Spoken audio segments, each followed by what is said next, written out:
سانبھل کے علاقے میں بہت زیادہ وائلنٹ پروٹیسٹ بریک آؤٹ ہو گئی ہیں اور سنڈے مارننگ سے یہ پروٹیسٹ جاری ہیں اور یہ کیوں ہو رہی ہیں آئیے اس کے بارے میں بات کرتے ہیں۔ کئی لوگ زخمی ہیں، 5 لوگ ایٹ لیسٹ مارے بھی جا چکے ہیں اور انڈیا میں بھی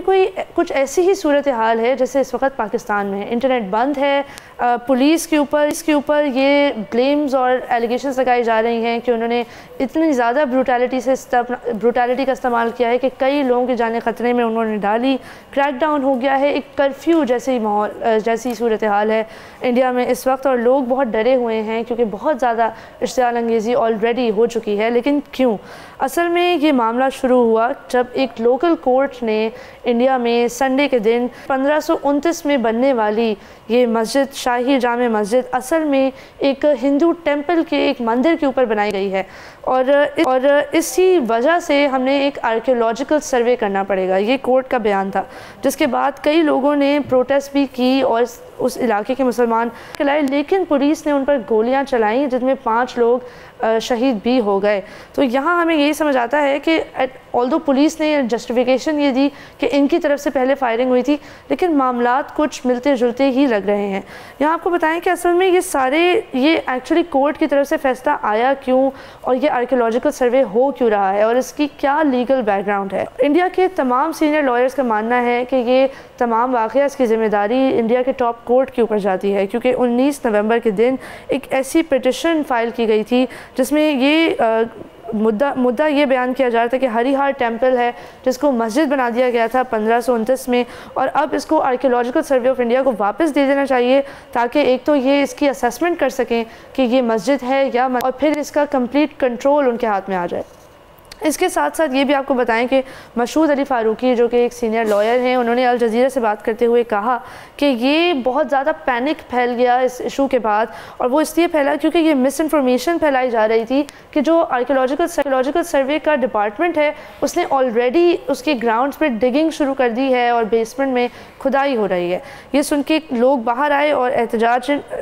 انہوں نے کرنا شروع کیا، لیکن جب یہ سروے ٹیم ایکچولی صرف سروے کرنے کے لیے بھی نیچے گئی تھی بیسمنٹ میں، تو کئی ہندو نیشنلسٹ ان کے ساتھ گئے تھے اور انہوں نے نعرے بازی اس طرح کی تھی کہ جس سے یہ تاثر پھیلا کہ شاید یہ لوگ اس وقت مسجد گرانے والے ہیں۔ اور یہ انڈیا کے لیے کوئی نئی بات اس لیے بھی نہیں ہے کیونکہ جس طریقے سے ہمارے ہاں بھی ایسے کئی گروپس ہوتے ہیں جو فنڈامنٹلسٹ ہوتے ہیں نیچر، جن کا مقصد یہ ہوتا ہے کہ وہ سوسائٹی میں ڈیو کریں، وہ ایک بہت ہی منظم طریقے سے ایک کوآرڈینیٹڈ کیمپین کے تھرو اس طرح سے لا اور کورٹس اور جسٹس سسٹم کو استعمال کرتے ہیں کہ وہ ریلیجس مائنورٹیز کو پرسیکیوٹ کریں۔ تو اسی طریقے سے انڈیا میں بھی ایگزیکٹلی یہی چیز ہو رہی ہے۔ بی جے پی کے جو لوگ ہیں، RSS کے جو لوگ